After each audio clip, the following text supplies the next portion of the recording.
matinale pour tous les gens du matin. Matin Bonheur s'ouvre à vous, mesdames et messieurs, dans son bel écrin. Et aujourd'hui, vous savez, c'est jeudi. Nous nous arrimerons donc au volet de la santé de la mère de l'enfant dans toutes ses dimensions. On parlera bien sûr d'entrée de jeu avec Dr Envo qui nous donnera les conseils sur comment éviter l'anémie pour les enfants. Et en fin d'émission, il s'agira de parler bien sûr du cycle de la vie qui démarre depuis le sein de nos mères. Nos mères sont là, bien sûr, parce que les pères aussi existent. Et à côté de moi, j'ai un magnifique papa au grand cœur qui vous ouvre son sourire maintenant. Merci Alix. Bonjour à toutes, bonjour à tous, mesdames et messieurs. Bienvenue. C'est le jeudi, aujourd'hui, c'est le 16 janvier. Et moi, je demande la vidéo assistance, afin de vérifier si vous êtes bien réveillés. Alors, on me dit dans l'oreillette que ça va, tout va bien. Abidjan se réveille avec une très belle sérénité. Ça nous permet, bien sûr, de conjuguer cette émission à l'aune de la santé. Santé, elle a pratiquement déroulé tout le conducteur. Ça va s'articuler autour de piliers tels que Dr Envo pour le bien-être et aussi notre spécialiste qui nous parlera des chiffres de la santé de la mère et de l'enfant en Côte d'Ivoire. Mais tout de suite, allons en éruption. L'image du jour, mesdames et messieurs, grâce à la dextérité de Christelle Akoussa qui réalise cette émission, on a ce magnifique volcan aux Philippines en éruption. C'est tellement beau. La nature nous surprend toujours positivement. Exactement, ce magma qui tente à sortir tout simplement de sa tanière. On espère que ça ne fera pas de dégâts, ça restera seulement dans l'esthétique de l'environnement. Éruption chez vous également, on espère que vous vous réveillez bien, on espère que tout va bien se passer à votre niveau. Tout au long de ce rendez-vous, on aura donc les démembrements habituels, on aura bien sûr le fitness avec un autre exercice au son et vraiment à la sauce de la pédagogie avec notre spécialiste Lanzeni Koulibaly et puis Régis Kofi, dans un instant, sera avec nous pour nous parler des articulations de l'info. Exactement. Donc, Régis aura ces trois flashs, mais on aura aussi à vous proposer un petit-déj assez particulier pour aujourd'hui. On vous mènera, bien sûr, dans une contrée très précise de notre globe. Ne vous inquiétez pas, asseyez-vous tout simplement en notre compagnie. Restez fidèles jusqu'à 7h30. Et puis, qui a dit que le mois de janvier était lent? Eh bien, nous sommes le 16 aujourd'hui. La semaine prochaine, déjà, nous serons vraiment à quelques encablures de la fin de ce mois qui, généralement, dure 3 mois. Mais pour cette année, exclusivement, émergence oblige, le mois de janvier file, c'est la bonne nouvelle. Le pays est climatisé, il y a l'émergence au niveau du calendrier. Même le calendrier est frappé par l'émergence, ça fait du bien. Et au niveau de l'info, est-ce qu'on émerge aussi? On va voir. C'est Régis qui est là, c'est Matin Bonheur qui débute ainsi. C'est parti.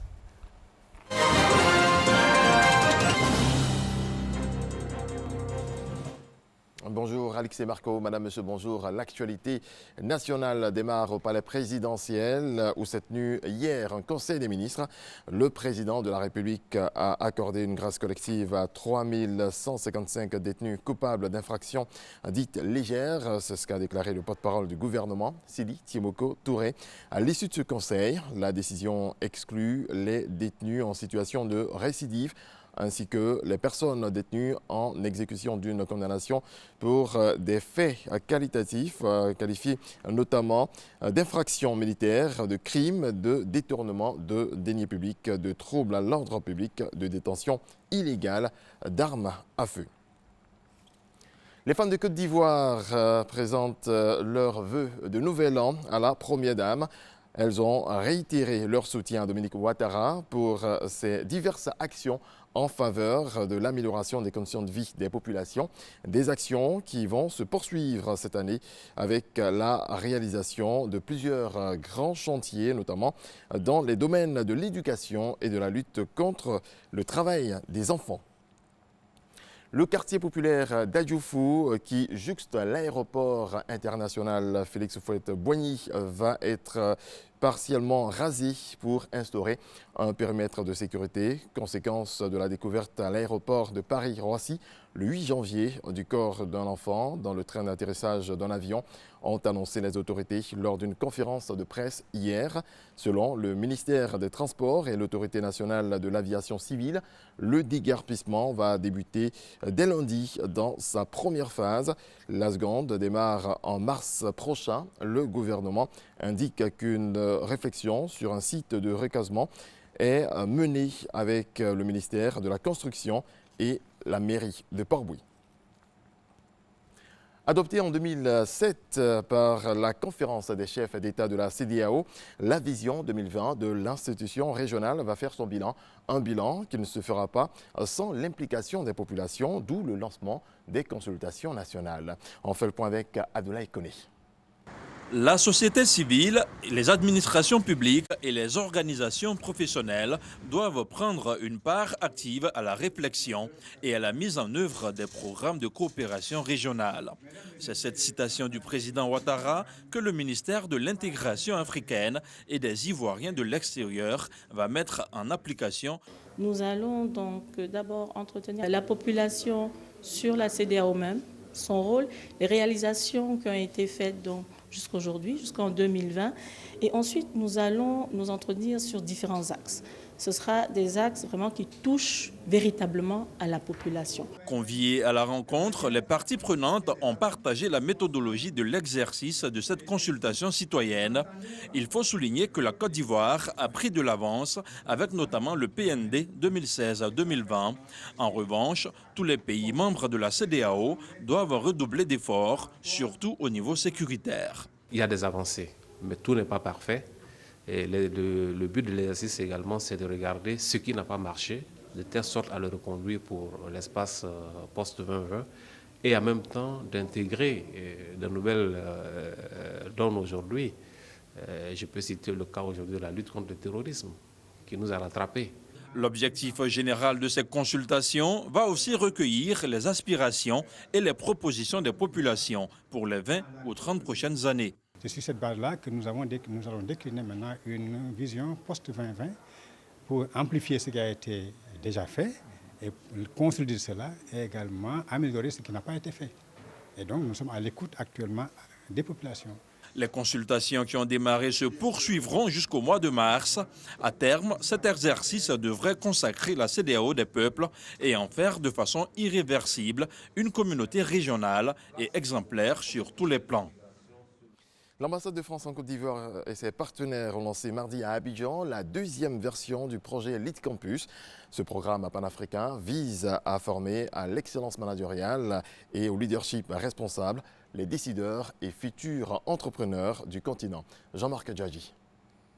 L'ambassadeur de France en Côte d'Ivoire, Gilles Huberson, lance à Abidjan Lead Campus 2.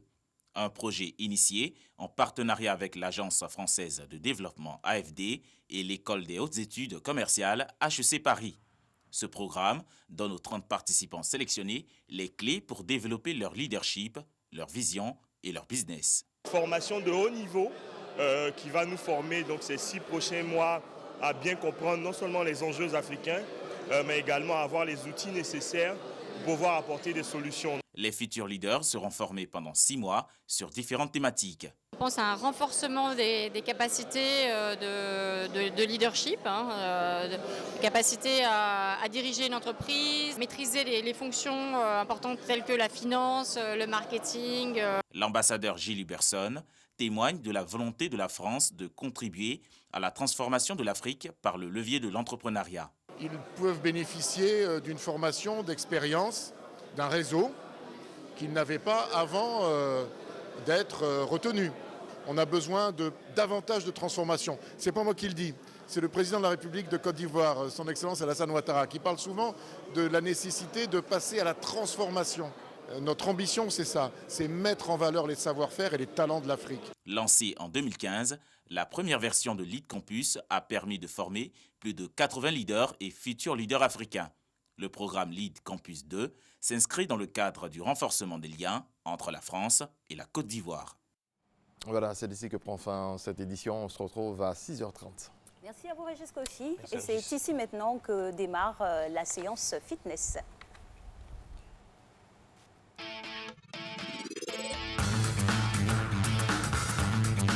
Coucou championne, coucou champion, bien reposé. Ce matin, c'est un step. C'est parti.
4, 5, le sourire aux lèvres, 6, 7, basique pour 3, on y va, 1, 2, 3, top up, 1,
5, 6, 7, 1, 2, 3, 4.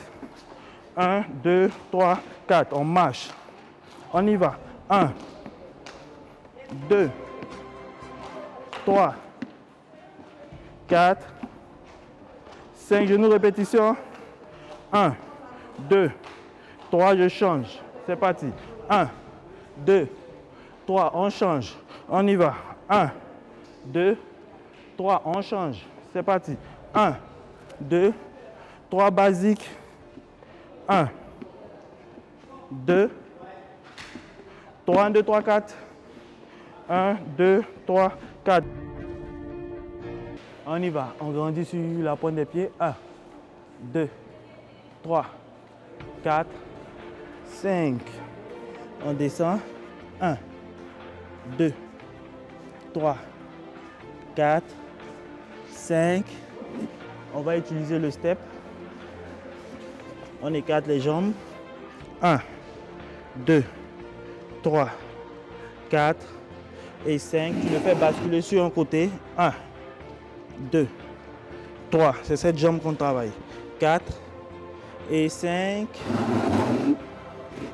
1, 2, 3, 4 et 5. Bravo à vous. On se retrouve demain matin pour une séance très chaude. À demain.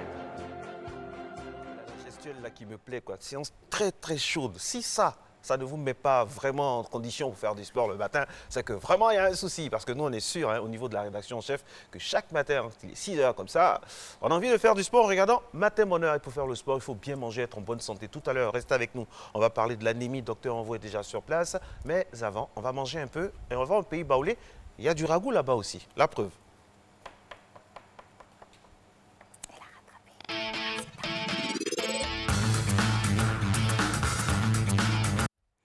Eh oui, on a parlé d'une visite dans le globe. C'est plutôt une visite sur notre territoire, la Côte d'Ivoire, en pays baoulé, dans le Grand V baoulé, pour vous proposer ce ragoût-là, soit de kponan ou de bété-bété.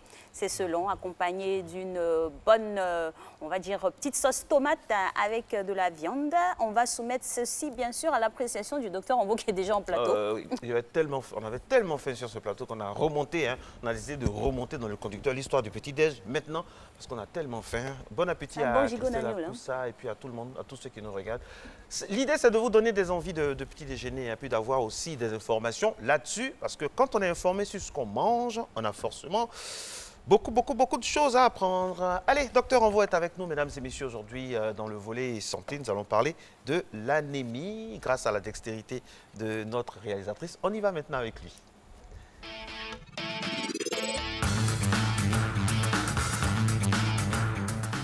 docteur. Bonjour. Bonjour, doc. Bienvenue. Bonjour. Alors, anémie chez les enfants, on en parle déjà, savoir ce que c'est que l'anémie. Alors, je vais donner juste une définition simple. On dirait par exemple que l'anémie, c'est la diminution du taux de l'hémoglobine dans le globule rouge, ce qui peut entraîner par exemple une diminution de la forme du globule rouge ou bien une diminution de la forme, soit les globules rouges sont en nombre insuffisant ou bien aussi souvent c'est déformé, de sorte qu'il n'arrive pas à jouer son rôle essentiel. Donc c'est une diminution du taux d'hémoglobine dans le sang. Alors, quelles sont les causes de l'anémie, docteur? Les causes sont très multiples. Elles partent depuis l'alimentation, les infections, les maladies, etc. Les causes sont très multiples. Alors, je peux citer entre-temps. Alors, on a aujourd'hui, d'après les statistiques, l'une des premières causes, c'est le déficit en fer. On parle de l'anémie microcytaire. Le déficit en fer. Soit il y a un déficit en apport, ou soit on apporte, mais à l'intérieur, les parasites aussi utilisent. Vous voyez un peu? Donc, soit on apporte en nombre insuffisant, en quantité insuffisante, soit on en apporte, mais à l'intérieur, du fait de la présence des parasites, c'est pourquoi on demande souvent de déparasiter les enfants. Voilà. Et souvent, les parasites ils utilisent. Donc, il y a ça. Alors, quand il parle de déficit en apport, c'est-à-dire lorsqu'on voit le régime de l'enfant, et qu'on parle au scanner, on observe par exemple qu'il y a un déficit en fer à tout moment. Et ce que nous remarquons aujourd'hui, c'est que nos enfants, souvent, ils sont anémiés. Donc, les parents prédisposent l'enfant à l'anémie, de sorte que lorsque, par exemple, un palu, une infection arrive, alors l'enfant est rapidement anémié. C'est-à-dire que dans les repas de l'enfant, dans le régime de l'enfant, il y a un déficit en fer. Je prends un exemple. Lorsque, par exemple, on dit le petit déjeuner, qu'est-ce que généralement vous donnez à l'enfant à la maison? Du pain avec, c'est quoi, des cornflakes? Des condiments, des cornflakes, des céréales. Ou bien des œufs au matin. Donc souvent, on peut donner du pain, des œufs, et l'autre donnera du pain avec du cornflakes au lait. Mais vous allez voir que le petit déjeuner qui va composer de pain, cornflakes, lait, est pauvre en fer. Parce que ni le pain est riche en fer, ni le lait en fer, ni les cornflakes en fer. Donc ce petit déjeuner n'apporte pas de fer à l'enfant. Lorsque, par exemple, vous donnez des types de petits déjeuners à l'enfant, c'est-à-dire que pain, lait, pain, café, les bouillies de riz au lait, alors ce petit déjeuner prédispose l'enfant à l'anémie. En deux, lorsque souvent à midi, l'enfant doit manger, donc vous voyez un peu une erreur au niveau du petit déjeuner. Lorsque, par exemple, au niveau à midi, l'enfant doit manger, alors qu'est-ce qu'on donne à l'enfant? Du poisson, de la viande, c'est de la bonne viande, parce qu'il y a viande et puis de la viande. Voilà, il y a bien et puis la viande. Si vous donnez par exemple l'eau à l'enfant, vous savez que ces protéines-là n'ont pas une bonne valeur nutritionnelle. Scientifiquement, est-ce que vous pouvez expliquer c'est quoi le polo? C'est la peau des animaux. La peau des animaux, voilà, Oui. c'est les parties qui ont une valeur nutritionnelle très très médiocre. Voilà, parce que souvent on ne digère pas. Vous brisez un mythe comme ça? On ne digère pas. C'est fait d'élastine et puis l'autre protéine là. Donc il y a une protéine qu'on ne digère pratiquement pas. Voilà, donc. Est-ce que ça fait du mal directement à l'organisme? On peut prendre quand même, non? Du mal. Non, ça fait comme par exemple ceux qui mangent du chewing-gum là. C'est pourquoi on mange pour passer le temps. Non, ça déstresse aussi le chewing-gum. Ok, ça déstresse aussi, mais non, le polo déstresse le ventre aussi peut-être. Non, je ne l'ai pas dit ceci. Je veux dire que cet aliment ne contient pas d'éléments nutritifs appréciables. Il ne faut pas le privilégier en tout cas. Voilà. Donc, pas de fer. Donc, si vous donnez cette partie, parce que vous donnez cette partie à l'enfant, vous allez prédisposer l'enfant à ça. Mais aussi, d'abord, il faut donner à l'enfant. Aussi, en deux, il faut que les enfants mangent. Les enfants d'un certain âge, généralement, l'anémie intervient à un certain niveau. Entre, par exemple, 24 mois, 36 mois, les enfants, ils sont en train de jouer. Et souvent, quand on donne la nourriture à l'enfant, la mère ou bien c'est la nounou ne prend pas le temps d'observer ce que l'enfant mange. L'enfant ne mange pas, l'enfant joue. Alors, et souvent, il y a des enfants, quand on leur donne de la nourriture, ils n'aiment pas manger la viande ou bien le poisson. Ils mangent seulement le riz, la tiquée, l'igname, mais ce côté, il reste non. Il faut attirer l'attention de l'enfant. L'essentiel, c'est ça qui peut donner du sang. La protéine. Voilà. Mais il y a ce qu'on appelle aussi le pouvoir d'achat. Vous voyez que le pouvoir et les sources de protéines sont très chères. La viande, c'est cher, tout est cher. Vous savez ça, donc souvent, si le médecin même sait ça, c'est bon. Voilà. Moi aussi dans la population. Ouais, oui, oui, Ah, oui. heureusement. Donc vous voyez, lorsque on sait un enfant, alors on peut vérifier le taux de la quantité de poissons sur les régimes n'est même pas équilibré. Parce que si on dit par exemple que les protéines doivent intervenir dans l'alimentation autour de 15%, à peine on a peut-être 25 grammes de Donc pour un poisson. repas normal, comme on a tendance à le dire, la motivation doit être à quelle proportion? Normalement, les protéines, là, c'est autour de 15%. Normalement, c'est ce qu'on demande, voilà, pour avoir une bonne alimentation. Donc, ça veut dire que vous, docteur Envo, puisque vous savez que la vie est chère dans notre pays, en Côte d'Ivoire et dans beaucoup d'autres pays, quand vous faites votre régime comme ça, vous avez ça en tête? On tient compte de tout. Ah, heureusement. On cherche, par exemple, lorsque quelqu'un vient pour une anémie, on vérifie un peu le rang social de la personne. Voilà. Quelqu'un peut venir d'un bac à thé. Voici ce que vous pouvez donner. Voilà. Pour, voilà. Il y a des substituts aussi. Bien sûr, il y a des substituts animales. en protéines, mais ici nous parlons de fer, des fers parce que le fer provenant des plantes n'est pas bien absorbé. Donc, on dit à trouver du fer quelque part, moins cher. Même les foies de poulet contiennent du fer. Le foie de poulet. Oui, elles sont génériques aussi dedans. Ben oui, hein. Le foie de poulet qu'on va marcher, que les Aoussa font. Ah oui, oui, voilà, au lieu de jeter là. Les enfants peuvent manger. Il dit à une femme, comme vous n'avez pas les moyens. En amont, on se dit que par rapport à, on va dire, à l'élevage même du poulet, il y a eu tellement d'apports chimiques en produits. Est-ce qu'il n'y a pas une concentration au niveau de ces foies? On envoie le débat là et ailleurs. Ah, mais c'est important aussi, puisqu'il y a une concentration. Sur place, il faut lever un problème. C'est-à-dire que l'enfant est anémié. Comment lever l'anémie? Alors on donne des conseils. Voici, à midi, voici ce que l'enfant peut prendre. Si c'est par exemple, un repas, trouver les aliments qui sont riches en fer. Si c'est de la viande rouge pour l'enfant. Il y a aussi le foie qui contient un peu de la B6, la B9, et le fer, le foie. Et surtout pour les enfants, on donne du fer, mais faites attention pour ne pas ramasser un foie pourri ou bien un foie malade, un foie d'un animal qui est malade. Mais comment savoir? Oh, je pense qu'il y a les agents de la mairie qui font les Comment distinguer le bon foie de la mauvaise foi? En tout cas. Non, l'autre, vous parlez comme ça. Il faut être de bonne foi. Le foie malade, souvent il est bleu, il est sale, voilà, schlingue. Alors, docteur, il y a les enfants. Les enfants, vous avez dit tout à l'heure quelque chose qui m'a un peu choqué. Les enfants, quand ils sont au bas âge, au contraire, ils sont plus attirés vers tout ce qui est viande, tout ça, à tel point qu'on a peur de leur donner des légumes. C'est là que le débat se passe, au fait, dans l'enfance. Mais maintenant, quand vous dites par exemple... Les enfants, ils aiment souvent copier. D'accord. Votre enfant peut aller par exemple en congé chez sa tante à son hôtel et dire moi je ne mange plus ça. Mais encore? Voilà, il ne mange plus ça. Il ne mange plus oignon, bien il ne mange plus viande. Ah, voilà. Dans ce cadre-là. Voilà. Donc souvent il faut être parent. On peut être père, mais il faut être papa. Mais il faut être maman. C'est-à-dire qu'il faut observer l'enfant manger, il faut guider l'enfant manger.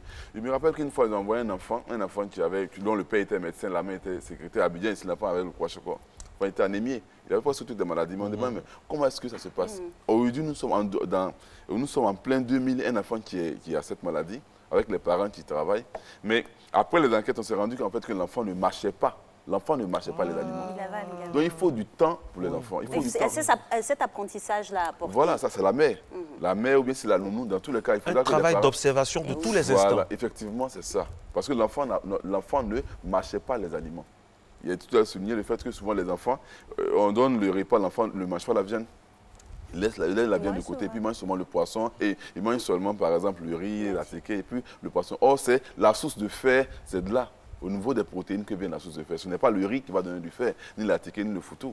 Bien sûr que ça donne des aliments, des éléments qui vont contribuer à la production du fer, mais ce n'est pas le riz, la téquée, l'igname, ni la banane qui seront les sources de fer. Non, c'est surtout les protéines. Et il a mis ici l'accent sur les œufs, la viande rouge, le foie, le poulet, les œufs qu'on donne souvent aux enfants. Donc déjà, dès le petit déjeuner, on peut remonter, corriger ceci au niveau du petit déjeuner. Et justement, le réglage à faire au petit déjeuner. Au donner chaque fois du lait, pain, café aux enfants, essayez. On peut donner par l'enfant, on va nous donner du lait, mais à condition que vous preniez le pain avec la viande. Donc le matin, on peut faire du pain avec de la viande, du pain avec du foie, du pain avec des œufs. Nos enfants, ils vont manger avant de prendre leur lait. Donc, voyez un peu. De la même manière qu'on dit ici que docteur Envo est très sauce, pauvre en sel, pour les adultes. Pour les enfants, sandwich, c'est bon le matin? Le matin, il préfère donner des sandwichs. Plutôt que de donner, par exemple, les aliments à base de lait. Parce que, ouais, à base de lait, chocolat, c'est intéressant, on peut donner pour accompagner. Mais il faudra d'abord que la base... Un bon soubassement. Vous voyez, les enfants, ils sont très, très sensibles. Souvent, nous sommes avec les enfants et puis on n'a souvent pas le temps. On rentre tard, on n'a pas le temps de les voir. Et souvent, le comportement alimentaire à la maison peut souvent prédisposer les enfants à l'anémie. Ouais, souvent, ils sont très pâles. Ils sont très pâles. On n'observe pas. Et lorsque au travail, tu es au travail, et puis on dit, ah, par exemple, que votre enfant fait un palu. Vous voyez, avec la fièvre, sur un corps qui est déjà prédisposé à l'anémie, alors souvent, le mal, il arrive. L'enfant, il tombe. Le fait de le prendre arriver au CHU, demander du sang, aujourd'hui, les gens ne donnent pas trop de sang. Vivement que les gens continuent de donner ça. Parce que souvent, le manque de sang, c'est criard. On demande du sang, fait une transfusion à l'enfant, et souvent ça met tellement du temps pour arriver, de sorte que souvent on perd les enfants. Pourquoi? Parce que d'abord on a prédisposé nos enfants à l'anémie depuis la maison, avant que la fièvre, avant que l'infection puisse entraîner encore une fièvre qui va encore... Voilà pourquoi certaines personnes conseillent de 0 à 5 ans de toujours faire des cures de sang. Est-ce que vous êtes d'accord? Des cures de sang, bon, des cures de fer. Des cures de fer, ok, ça peut arriver, mais souvent aussi il est intéressant de voir son pédiatre faire des bilans chaque année pour vérifier. Mais pour ceux qui, par exemple, n'ont pas les moyens pour s'y rendre, il souhaite que l'alimentation soit bien observée. Alors, faites l'effort. Le poisson, c'est bon, mais la viande rouge produit plus de viande, plus de fer que le poisson. Alors, parlons de la viande concrètement. On va s'arrêter un peu sur la viande, là. La viande, l'agneau, la viande rouge, la cuisson, comment ça se passe? Qu'est-ce que vous préconisez pour les enfants? Et normalement, la viande, toute forme de cuisson, de sorte que la viande puisse entrer dans la bouche. Toute forme de cuisson. Même saignante? Non. Ah, il faut que ça soit bien cuit. Mais donc, ça bien cuit. Ben oui, il y a une non, toute forme de précision à cuisson, il faut que ça soit bien cuit. Merci. Voilà, parce que souvent, il y a, je peux dire, bon, je ne dis pas les cas des animaux qui sont malades, souvent on a de la viande qui, bon, selon les conditions d'exposition au marché, peuvent contenir souvent certaines bactéries. Voilà, les bactéries sont en elles-mêmes ou une bactérie qui est sous sa forme coque. Un exemple de viande bon marché, docteur. Vous dites que vous êtes habitué, vous adaptez à toutes les sources. Est-ce que la viande de porc, par exemple, est une viande qui est bonne pour les enfants? On mange la viande de porc, normalement, ça se mange, c'est bien cuit.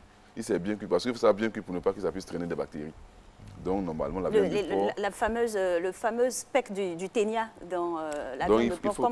Il faut que ça soit bien cuit. Et la viande de brousse? La viande de brousse, on le trouve rarement, mais c'est très bon, on le mange, c'est très bon. Un enfant peut manger ça le matin? Ou bien à midi, bien... Non, à midi, généralement, c'est les repas de midi et puis le soir. Sinon, le matin, je préconise qu'on puisse donner, par exemple, de la viande rouge. On fait de la viande hachée, la viande hachée comme ça pour les enfants, ou bien c'est des poissons, les poissons pilés, là, des boulettes de viande comme ça, voilà, ou bien des œufs. Petite digression avec tous ces ingrédients-là et toute cette alimentation par rapport aux dames qui font généralement les pains condiments. C'est bien aussi pour les adultes? Si les conditions d'hygiène sont respectées, je pense que c'est très bon. Donc bien fourré, il faut mettre pommes de terre, viande, tout ce mélange-là. Si vous mettez du pain avec la pomme de terre, il n'y a aucune source de... Là, il y a plusieurs écoles qui s'affrontent parce qu'il y a d'autres médecins qui sont venus sur ce plateau qui ont vraiment démonté toutes ces femmes-là qui disent que les pains condiments, tout ça, c'est pas bon. Non, alors, lorsqu'on dit un aliment n'est pas bon en soi, souvent c'est quand... À quel pain condiment doit-on se fier? On peut incriminer un aliment par rapport à quelque chose. Un aliment n'est pas mauvais en soi. On peut dire, par exemple, ah, lui, je n'aime pas cet aliment parce que. On donne ses raisons. Je prends un exemple. Quelqu'un qui a, par exemple, qui est immunodéprimé, qui, par exemple, il est sujet à des infections. La dame fait le pain condiment le matin à 6h, 7h. Vous, c'est à 11h, vous venez payer. C'est-à-dire qu'à 11h où la batterie a eu le temps de se multiplier, à 11h où tout le monde est venu payer, où tout le monde a bavardé dessus, a mis son cachet, et vous arrivez, vous qui êtes immunodéprimé, c'est à 11h que vous venez payer le pain condiment pour manger. C'est sûr que vous allez ramasser. Là, c'est la faute à qui? C'est la faute à la femme ou c'est la faute au monsieur qui est venu payer? La dame, elle vend son pain condiment. Vous, c'est à 11h vous êtes venu. Et s'il paye tôt et il garde ça après, c'est bon? Il garde ça au réfrigérateur de son bureau pour manger à midi. Est-ce que c'est possible ça? Il paye ça tôt à 6h? Le risque est moindre que celui qui a payé puis l'a mangé le matin, à l'opposé à celui qui l'a payé vers 11h, qu'il a mangé. La batterie a eu tout le temps de se multiplier. La latence expose au fait le repas. Bien sûr qu'au fur et à mesure que le temps, les batteries se multiplient. Voilà, les batteries se multiplient. Donc moi, j'ai dit que ceux qui aimeraient payer les pains condiments, c'est tôt le matin. Il y a de la sensibilisation à faire au niveau même des dames pour qu'il y ait un temps bien réglementé pour écouler leurs produits. Là, c'est une question d'hygiène, du conseil d'hygiène, à quelles conditions. Je pense qu'il y a une très belle initiative à ce sujet-là avec des dames au niveau des goûters de mon enfant. C'est une dame qui a entrepris ça, où les femmes sont formées au conditionnement uniquement, que ce soit des vendeuses de Bofloto le matin, de Guédéba comme on dit. Et ça, c'est... Ce travail doit faire surtout auprès des écoles. Oui. Les directeurs d'école, aux alentours des écoles. Des directeurs d'école qui doivent donner des autorisations aux dames qui viennent vendre devant les écoles, parce que tout ça, ça expose à la santé de l'enfant. Voilà. Vous voyez, et c'est un peu de ça. Donc, depuis le matin, on gère l'anémie depuis le matin, le midi et puis le soir. Voilà, souvent à la maison, on fait le repas et puis on donne par exemple le repas à l'enfant. L'enfant ne mange pas les protéines, on n'observe pas. Pourtant, on peut tirer l'attention de l'enfant pour dire, ah, voilà ce qui est essentiel. Même si tu n'as pas faim, mange ceci. Et souvent, moi, il y a l'attention des enfants. Même si tu n'as pas faim, mange ta viande. Il faut garantir la source de fer. Voilà. Même si tu n'as pas faim, mange ta viande, mange ton poisson. Voilà. À chaque jour suffit son fer. Voilà, il faut un peu de fer chaque jour parce que quand il y a un déficit qui est prolongé, alors on peut assister à une anémie de manière chronique un peu, et puis on ne se rend pas compte qu'à ce que le véritable mal s'installe. Et puis après, bon, l'enfant fait des infections par-ci, par-là, on ne comprend rien, il chauffe, alors que tout ceci est dû à l'anémie qui est en train de s'installer. Vous voyez, donc on gère le fait depuis le matin, le midi, le soir, mais aussi, comme j'ai dit, il y a, ça c'est l'apport, mais il y a autre élément aussi qui peut entraîner aussi l'anémie. Ce n'est pas seulement le fer. Il y a par exemple, vous voyez souvent quand on est anémié, on dit il faut manger des aliments, les feuilles. Parce que souvent les feuilles contiennent des minéraux et puis aussi les vitamines, la B12, la B9 qui permettent, et qui avec le fer, permettent de produire du sang. Voilà, donc souvent on prend les feuilles de patate, les feuilles d'épinards qu'on donne pour les enfants. C'est très intéressant surtout pour les enfants. On fait des sauces feuilles avec de la viande rouge. Ça booste bien du sang. C'est très bon. Oui, c'est vrai, parce que c'est des recettes pour bébés ça même. Ça booste bien. Oui, ça booste un peu au niveau de la production du sang. C'est très très bon. Mais la difficulté, c'est de faire aimer ça aux enfants. C'est compliqué de leur Mais tout commence par le bas âge. Quand aujourd'hui nous sommes ici, nous sommes en Côte d'Ivoire, on a presque tout, nous mangeons un peu de tout, mais on trouve souvent que c'est les repas qui viennent de l'extérieur là qui sont bons. Ah, c'est vrai. Ça, c'est un débat. On va développer ça tout à l'heure, docteur Ovo, avec vous dans quelques instants. Docteur Ovo, une minute, on va développer. Vous êtes là pour 2 doses. On vous rejoint juste après le bloc pub et journal. Maintenant, mesdames et messieurs, je rappelle qu'avec docteur Ovo, nous parlons de l'anémie des enfants avec les causes, les conséquences et le traitement. On se retrouve juste après.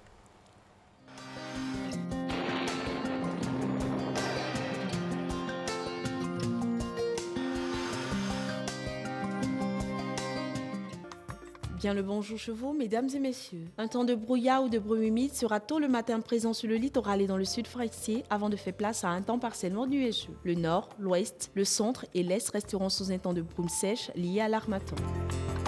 Pour les températures, ils afficheront 24 degrés à Abidjan et à Adiaké, 20 degrés à Bondoukou et Boaké, 23 degrés à Daloa, 24 degrés à Dimbokro, 23 degrés à Gagnoa, 19 degrés à Korogo, 18 degrés à Man et Odéné, 24 degrés pour la ville de San Pedro, 23 degrés enregistrés à Sassandra et 22 degrés à Tabou et Yamoussoukro.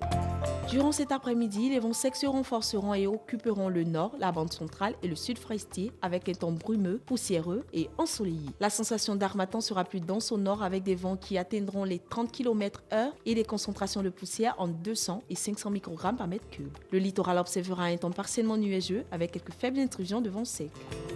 Le mercure affichera au cours de cet après-midi 32 degrés à Abidjan, 31 à Diaké, 35 degrés à Bondoukou, Boaké et Daloa. La ville de Dimbokro observera 36 degrés, 34 degrés enregistrés à Gagnoa, 35 degrés à Korogo, 33 degrés à Man, 34 degrés à Odéné, 32 degrés à San Pedro, 31 degrés à Sassandra et Tabou et enfin 34 degrés dans le district de Yamoussoukro. Merci d'avoir suivi avec attention ce point météorologique. Très bonne suite de programme et agréable journée à tous et à chacun.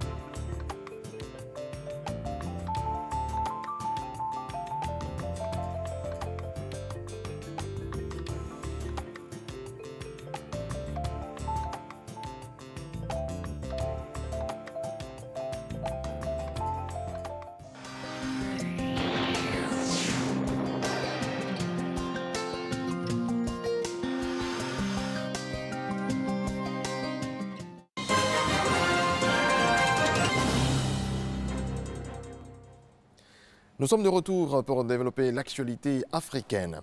Au Soudan, la tension remonte à Khartoum quelques mois après la destitution du chef de l'État Omar el-Béchir. Et c'est justement le plan de restructuration des services de sécurité qui a provoqué ce coup de chaud. L'ex-service national de renseignement et de sécurité soudanais a joué un rôle important pour tenter d'écraser le mouvement populaire qui a conduit à la chute d'Omar el-Béchir. En Gambie, Yahya Jammeh sort de son silence. L'ancien président gambien qui a régné d'une main de fer pendant 22 ans et en exil depuis 3 ans en Guinée équatoriale s'est fait entendre ce week-end. Dans un enregistrement téléphonique, Yahya Jammeh indique qu'il désire rentrer dans son pays. Les autorités actuelles ont averti, la sécurité de Yahya Jammeh ne pourrait pas être garantie s'il revenait sans autorisation. On se rend au Mali. En août dernier, naissait la coordination des mouvements, associations et sympathisants de l'imam Mahmoud Dicko, CEMAS. Il avait lui-même, en qualité de parrain, participé au lancement des activités de la coordination qui se veut un mouvement politique. Depuis le week-end dernier, la CEMAS a commencé l'installation de ces structures dans les 6 communes de Bamako avec un objectif, participer aux prochaines élections législatives. En Mauritanie, la directrice du département Amérique-Asie au ministère des Affaires étrangères a été limogée mardi par sa hiérarchie. On lui reproche un tweet jugé raciste et antisémite lundi dans lequel elle s'est félicitée de l'expulsion d'un militant français anti-esclavagiste vendredi dernier que la diplomate Mariem Aoufa a qualifié de juif. Au Cameroun, journée d'horreur pour le système éducatif. Un élève en classe de 4e a poignardé son enseignant. Parents, enseignants, élèves et gouvernement sont interpellés par cette triste actualité qui ramène sur le devant de la scène le débat relatif à la violence en milieu scolaire. Suivons ces images de AUB Vision. Aucun emploi de temps ne prévoyait ce qu'a vécu le lycée de Colbison ce mardi. L'horreur de 2 vies gâchées. Un enseignant de mathématiques, 26 ans, à peine diplômé de l'école normale supérieure l'année dernière et en cours de recrutement, tué. Et le présumé assassin, son élève, même pas 18 ans, et qui se voit ouvrir les portes de la prison. La scène horrible est un tableau noir. Aujourd'hui, le prof est entré en classe. Le prof demande à l'élève bissé, si tu veux assister à mon cours, soit tu te couches à même le sol. Après ça enchaînait une bagarre. Il sort le couteau. Il voulait poignarder le professeur à même le cœur. Il voulait mettre ça directement que le professeur esquivait. En esquivant, ça lui est pris. Ici, là. Ça lui a que le sang, ça pissait seulement le sang. Le jeune enseignant Brice Kevin Djoumi Tchakounté, parti de la maison pour éduquer, achève sa journée à la morgue du centre hospitalier universitaire de Yaoundé, mort avant les premiers secours. La communauté éducative est ébranlée, la famille encore plus.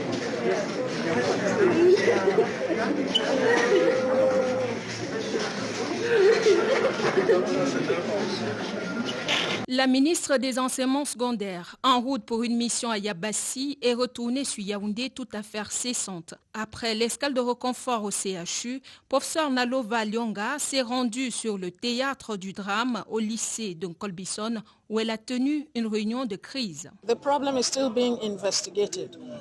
Les investigations se poursuivent. Nous avons des problèmes partout, à l'école et en société.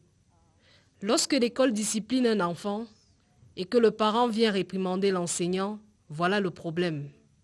Au lieu de chercher à comprendre pourquoi l'enfant a été réprimandé. Apparemment, il n'est pas à son premier forfait. J'apprends qu'il a été renvoyé des établissements qu'il fréquentait auparavant. Pourquoi a-t-il été accepté ici, malgré tout ? Le drame de Colbison remet au goût du jour la question de la sécurité dans nos campus, mais aussi l'encadrement de la jeunesse par la société camerounaise tout entière. Comment apprendre aux enfants que les films ne sont pas toujours la réalité ? Comment restaurer l'ordre, la discipline et les bonnes mœurs ? C'est d'autant d'équations à résoudre au-delà de Colbison. On reste au Cameroun pour parler cette fois de foot. La CAN se jouera au Cameroun du 9 janvier au 6 février. C'est ce qu'a d'abord annoncé hier la Fédération camerounaise de football sur sa page Facebook en précisant date modifiée pour des raisons météorologiques à la demande du Cameroun. L'information a été confirmée peu après par la CAF, Confédération africaine de football, à l'issue d'une rencontre à Yaoundé. Historiquement, la période normale de la compétition était en janvier et février avec des conditions climatiques plus favorables que l'été trop chaud. Voilà, c'est la fin de ce point de l'actualité. Merci de votre attention. Nous reviendrons à 7h. Très précisément. Merci à vous, Régis Koffi. Et nous poursuivons nos échanges en compagnie du docteur Anvo, toujours sur le cas de l'anémie chez les enfants. On en arrive maintenant aux conséquences avec vous, docteur. Ok, alors, les enfants qui sont anémiés, bien sûr, n'ont pas une vie tranquille. Voilà, parce que lorsque l'enfant est anémié, l'enfant est sujet à la fièvre, l'enfant n'a pas une bonne croissance, et puis le développement aussi n'est pas total. Voilà, donc l'enfant, il est tout le temps malade. C'est-à-dire que l'anémie, qui est une maladie, entraîne autre maladie. Voilà. Et aussi, l'enfant est tout le temps fatigué. C'est-à-dire que si l'enfant va à l'école, il ne pourra pas bien suivre les cours. L'enfant ne peut pas bien se développer. Et puis encore, c'est ce qu'on appelle le système immunitaire. L'enfant est sensible à la plupart des infections. Vous voyez un peu, un enfant peut aller jouer quelque part, mais lui, quand il va jouer, quand il vient, lui, il est malade. Voilà, parce que son système immunitaire est très faible. Voilà, il faut bien observer les enfants quand ils jouent, surtout en groupe, pour voir un peu le souffle de votre enfant. Voilà. Mais le plus important, c'est les pédiatres qui sont chargés un peu de gérer la santé des nous enfants. parents, comment savoir que son enfant est anémié de loin, sans être spécialiste dans le corps médical? Comment on sait? Bon, il y a des signes quand même qui montent. Des signes qui montent. Souvent, les enfants sont calmes. Ils sont calmes. Ils ne jouent pas. Ils ne jouent pas. Voilà. Souvent, l'enfant, il est irritable, ça, il s'énerve un peu vite. Souvent, quand vous voyez l'enfant, il est pâle. Vous voyez un peu la technique, ça marche vraiment? Voilà, ça marche. L'enfant, il est pâle. Souvent, au niveau de la paume, l'enfant est très pâle. Donc, souvent, nous soyons nous sommes les premiers secours de l'enfant. Essayons d'observer souvent nos enfants. Ayons souvent le temps pour les enfants. Comme je dis ici, il y a être papa, il y a être papa. Il faut que nous soyons papa. Voilà. Donc, on observe un peu les enfants et si on observe, on vérifie vraiment que l'enfant est bon, on a des soupçons d'anémie, je pense que nous pouvons aller voir un pédiatre. Un pédiatre, il va faire ce qu'il faudra faire. Et s'il y a lieu d'envoyer l'enfant chez un nutritionniste, je pense que voilà. C'est pourquoi il dit toujours qu'il est intéressant qu'on ait des nutritionnistes dans les centres pour donner un peu, faire des formations, même dans les programmes. Dans les programmes pour permettre aussi d'apporter un apport, leur soutien à la rédaction de certains programmes, surtout vis-à-vis de... Même quand tout va bien, il est faux dans nos écoles. À titre préventif, c'est surtout ça. N'attendons pas qu'un mal arrive pour qu'on puisse demander quelles sont les causes. Souvent, il faut... voilà. Ils ont leur place, la nutrition a leur place dans les centres de santé, voilà, ou bien que dans les hôpitaux, etc. Et docteur, parlons justement de la fréquentation des pédiatres. Vous avez parlé d'observation à la maison en tant que parent, mais est-ce qu'il y a une fréquence à respecter pour voir le pédiatre? Généralement, c'est quand l'enfant a vraiment un mal on va dire, très avancé, c'est là qu'on se rend chez le pédiatre. Effectivement, c'est ce qu'on observe. Hein. Ce qu'on observe, on peut aller voir le pédiatre une fois, 2 fois l'année, mais je pense que si l'enfant va bien, je pense qu'on peut gérer. Si les parents arrivent à gérer, c'est ce qu'on fait, les gens gèrent. Mais sinon, normalement, il est intéressant d'aller voir le pédiatre une fois l'année pour vérifier, parce que souvent, un mal peut être là. Un mal peut être, souvent, c'est à l'issue d'un contrôle.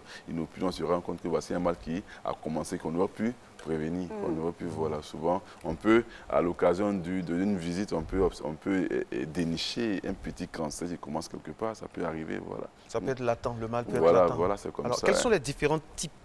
Est-ce qu'on peut parler de différents types d'anémie?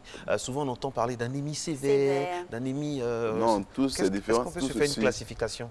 Bon, il n'y a pas besoin de le faire, mais en fait, c'est à la pédiatre, au médecin, qui vont déterminer un peu selon l'examen qu'ils vont écrire. Soit c'est un hémogramme, en fonction de ce que l'hémogramme donnera, on peut déterminer à quel niveau de sévérité se trouve l'anémie. Voilà, voici à quel niveau. Donc c'est un peu ça. Donc il faut, il faut surtout qu'on puisse dire les différentes causes de l'anémie.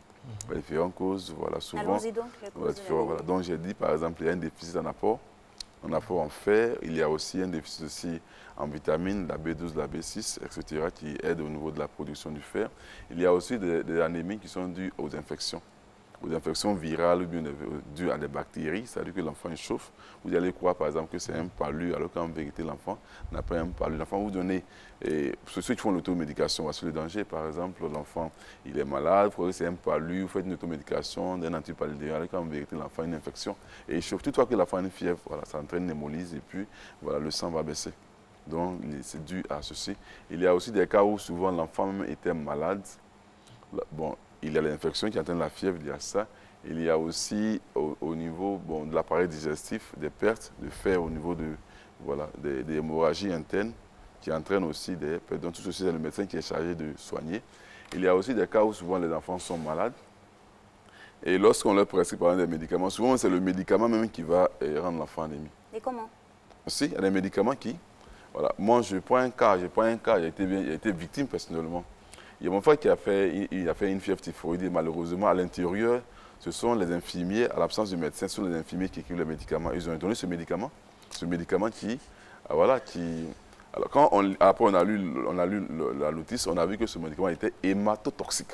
C'est-à-dire? C'est-à-dire que ça détruit le globule rouge. Wow. C'est marqué dedans, Et ça se vendait? Ça est en pharmacie. Il y avait une autorisation de vente? Après, non, ce médicament a été retiré sur le marché quand je me suis renseigné. Malgré ça? Mais malgré ça, ce médicament se trouve encore dans les pharmacies en Côte d'Ivoire. Là, actuellement, là? Je le dis, il y a 2 ans, de ce temps, j'ai été dans un village, dans une petite ville. Et j'étais au restaurant, pendant que je mangeais, j'ai vu une petite fille qui était mal en point. Et j'ai demandé à la maman, qu'est-ce que la fille a? Et la maman a dit, la fille a une fièvre typhoïde. Et ça m'a directement rappelé ce que moi j'ai vécu. Et j'ai demandé sur le champ, quel type de traitement l'enfant prend. Et c'est le même médicament, qui a touché mon frère et qui a tué mon frère, c'est le même médicament qu'ils ont prescrit à la petite fille. Et le médicament, je le traque. Une fois qu'il y a l'occasion que je le vois, je dis. Et j'ai été voir, j'ai vu les parents. D'abord, ils sont allés voir, j'ai vu le cachet de l'infirmier, je l'ai appelé, je l'ai rencontré. Je lui ai dit, ce médicament a été retiré sur le marché. Il a été déjà victime. Cette fille-là, qui est là, elle est fatiguée, vous le voyez. C'est-à-dire que les parents disent, mais depuis que ma fille prend ce médicament, elle devient encore plus faible. Et quand j'ai dit, mais est-ce que ça se vend? Et non, mais... ils ont coupé court la décision, ils ont changé la molécule. Et quand on se renseigne, ce médicament a été retiré sur le marché. Mais je pense, je crois, je le dis haut et fort, j'ai été victime, je le dis haut et fort, ce médicament, surtout encore dans certaines pharmacies qui n'ont pas encore épuisé le stock. Je le dis haut et fort. Wow. Il a été victime tous les jours quand je pense qu'il a été là. On a même envie de savoir c'est quel médicament pour pas que d'être d'autres personnes. Effectivement, c'est ce qui s'est passé. Ce médicament, c'est bien marqué. Il invite les parents souvent à vérifier souvent. Et dans le cas de l'anémie, vérifier si ce médicament touche le globule rouge. Alors, faites beaucoup attention. Si c'est marqué hématotoxique, faites attention parce que chez mon frère, on a dit qu'il a eu une aplasie médulaire, c'est-à-dire qu'à partir de là où le sang est produit, comme il y a une aplasie, on a beau faire pendant 3 mois, 4 mois, il n'a pas pu être sauvé. Parce qu'il y avait un médicament qui ramait à contre-courant. Voilà, et c'est ce qui aurait dû arriver à cette petite fille. Si, vous voyez, c'est Dieu qui fait tout. Voilà, parce que cette fille ne devait pas mourir. Quand je suis arrivé, c'est ce qui est arrivé, alors on a essayé de changer le médicament et puis la petite fille aujourd'hui. Alors, docteur, quand moi je vous entends parler, ça veut dire qu'il y a l'anémie qu'on peut sauver, mais il y a beaucoup de choses autour qui aggravent la situation, que ce soit dans l'alimentation, que ce soit dans la prescription des médicaments. Il y a un agrégat de choses autour qui mettent les enfants en danger. Effectivement, voilà. Si, par exemple, nous avons souvent des cas de palu que nous, on observe généralement. C'est-à-dire que l'enfant fait une anémie, on donne les médicaments. Souvent, on donne les traitements palu avec, par exemple, un anti-anémique, on donne. Mais si l'anti-anémique est bon, c'est bien pour permettre à l'enfant de récupérer. Mais si dans l'alimentation de l'enfant, vous n'avez aucune source de fer, vous allez voir que l'anémie va persister. Voilà. Si vous ne donnez pas d'aliments riches en fer, il a dit tout à l'heure, un enfant qui est malade, le matin vous donnez café sucré, vous ne lui donnez pas de fer. À midi, il ne mange pas. Ou bien s'il mange, la quantité de protéines est très faible. Ou bien, vous avez fait quelle sauce? À midi, non, l'enfant lui devait manger. Voici le repas des enfants, c'est pommes de frites, non? Les fruits de pommes de terre, voici le manger. Mais quand vous prenez les frites, là, ce n'est aucune source de fer. À peine l'enfant va manger le poulet qui à côté a été frit, mais s'il dit ne mange pas le poulet, non, il n'a pas fait l'essai. Mais le plus important, c'est le poulet qui est plus important que les fruits de pommes de terre. Vous voyez un peu, donc il y a tout un accompagnement, toute une rééducation à faire, si c'est au niveau des péricultrices ou bien au niveau de la population. Voici un peu, en cas d'anémie, comment prévenir l'anémie chez les enfants. Vous voyez un peu des programmes comme ça, je pense que ça doit être écrit. Et généralement, et je le cite où il faut, des médicaments aussi peuvent entraîner, peut être source. Souvent on l'oublie, mais des médicaments peuvent aussi entraîner une aplasie médulaire chez l'enfant qui va être que... Alors, et l'enfant sera anémié tout le temps, il y a ce qu'on peut souvent perdre l'enfant. Alors docteur, voilà. Nous on a le bonheur et le privilège de vous avoir ici sur ce plateau. On pourrait intervenir sur le réglage alimentaire des personnes qui sont déclarées anémiées pour ne pas en arriver à la transfusion sanguine. Ok. Alors donc, mais c'est surtout les différentes causes, hein, j'ai dit, il faut souder souvent les causes, parce qu'il faut trouver la cause pour ne pas que ça récidive, c'est un peu ça. Il faut trouver la cause. Si quelqu'un, il y a des maladies chroniques aussi qui entraînent l'anémie. Toutes les maladies vont toucher le rein, aussi vont entraîner l'anémie, puisque souvent c'est sur le rein que voilà, les glandes surrénales qu'on produit le sang. Vous allez voir que les maladies vont toucher, certaines maladies chroniques aussi entraînent l'anémie. Donc il faut souvent chercher la cause. Et souvent, selon la cause, on peut plus ou moins trouver la solution à l'anémie. Souvent la cause. Si ce n'est pas un déficit d'apport en fer, ou bien si c'est en minéraux, ou bien en vitamines, ou bien c'est l'infection. Il faut soigner l'infection. L'enfant ne peut pas faire une fièvre, il ne peut pas faire une transfusion sanguine, ce n'est pas possible. On ne peut pas faire une transfusion sur un corps qui chauffe. C'est comme c'est zéro, c'est comme si on baisse de l'eau dans le feu. Ça ne servira à rien. Voilà, donc il faut trouver la cause. Ils ont une infection, on dit aux parents, si votre enfant chauffe, envoyez-le à l'hôpital. Souvent, on fait une automédication, non, c'est un palu, on croit. On va en pharmacie, non, mon enfant il chauffe, bon, le pharmacien, ce n'est pas un médecin. Malheureusement, en Côte d'Ivoire, si c'est voilà, lui qui fait, il fait les deux. Alors, et il arrive, mon enfant a un palu, il a chauffé la nuit, on donne un anti-anémique. Ou bien on donne par exemple un antipaludien parce qu'on croit que c'est un palu. Alors qu'on donne sur 3 jours, 4 jours, l'enfant chauffe, on continue de donner. Malheureusement, c'est ce qui n'est pas bon. Envoyer les enfants à l'hôpital pour vérifier un peu de quelle la source, qu'est-ce qui entraîne un peu la fièvre chez l'enfant. Et c'est une infection, etc. Alors, docteur, vous êtes nutritionniste. Alors, ça m'amène aussi à une question. Là, on parle de médicaments à la pharmacie. Nous sommes en Côte d'Ivoire. On sait qu'il y a une forte proportion rurale. Alors, qu'est-ce qu'on peut dire? On peut conseiller, par exemple, comme produit naturel aux mères, aux parents vivant dans les zones rurales avec des enfants anémiés? Comment on peut faire? Est-ce qu'il y a des solutions palliatives pour anticiper avec tout ce qu'on a comme nourriture, comme vivre au niveau de l'intérieur du pays, au milieu rural? Effectivement, on peut donner des conseils. D'abord, le premier conseil, c'est d'abord, comme je vous ai dit, c'est trouver la cause souvent des anémies. Si les enfants sont sujets à des infections, il faudrait penser dégager un cadre de puberté pour ne pas que les enfants soient tout le temps malades. Maintenant, si l'enfant n'a pas de cas d'infection, on doit donner des conseils pour que l'enfant ait une bonne santé, une bonne croissance, pour ne pas que l'enfant soit anémié. Alors, les conseils sont divers. Alors, on dit ceci. Le matin garantit un bon petit déjeuner pour l'enfant. Il faut qu'il ait une source de fer depuis le matin. Il faut qu'il ait une source de fer. Au village, ça se traduit comment au village? On dit souvent au village, non, si vous donnez des œufs aux enfants, l'enfant va voler. C'est faux. Donnez souvent des œufs aux enfants. Par exemple, le petit déjeuner qu'on a proposé à nos téléspectateurs, l'igname bouilli avec la viande. Voilà, avec la viande, effectivement, c'est bon. L'enfant peut l'enfant, voilà. Les enfants, ils courent beaucoup. Les régimes que nous donnons, c'est en fonction de l'âge et puis de la personne. Un enfant, ce matin, mange ce petit déjeuner avec l'igname bouilli, avec un peu de viande. C'est très, très bon. Ou bien souvent, il y a un petit déjeuner qu'on donne souvent. On fait œuf avec attiqué. Oui, attiqué œuf. Les enfants aiment ça aux enfants, ça t'aide. Oh, pourtant, on nous disait que c'était pas bon. Attiqué œuf. œuf attiqué. Ça, c'est quand on était étudiant, ça? Non, moi, pas les enfants. Ah ouais. Oui, mais moi, j'ai eu un cousin comme ça qui, lui, c'était œuf à checker tout le temps. Son père pharmacien ne trouvait aucune objection. C'est nous qui étions un peu sceptiques, mais lui disait que c'était bon. Et Alix, il y a des variantes dedans, même avec oignons découpés. Voilà, il va bien. Je suis devenu un grand garçon maintenant. Vous voyez un peu ce que l'enfant aime et puis vous foncez. Si les enfants aiment attiquer avec œuf, vous le donnez le matin. Et puis on met des légumes là-dessus. Intéressant, c'est pain condiment, pain foie. Le foie, il y a des variantes avec, et puis il y a le foie aussi, tout ça. Voilà, on donne le foie. Le foie, mais c'est foie de mouton. C'est foie de poulet. C'est foie de poulet, on donne foie, c'est foie. La viande, voilà. Tant que c'est de bonne foie, c'est foie. Donc depuis le matin, déjà, il faut garantir, il faut donner des conseils depuis le matin pour ne pas que l'enfant soit anémie. À midi, veiller à ce que l'enfant puisse bien manger. Souvent, on dit. C'est quoi veiller à ce que l'enfant? Parce que là, on a déjà donné de la viande le matin. À midi, comment on fait pour équilibrer tout ça? Moi, souvent, dans les conseils que je donne, souvent que la viande fait vieillir.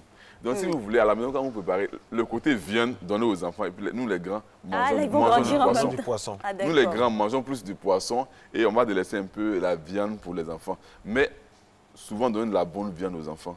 Mais ça, c'est lié souvent au pouvoir d'achat. Les gens vont payer plo. Ah oui, les tendons, non, docteur, moi, je pas. Docteur, vous n'avez pas dit que le polo.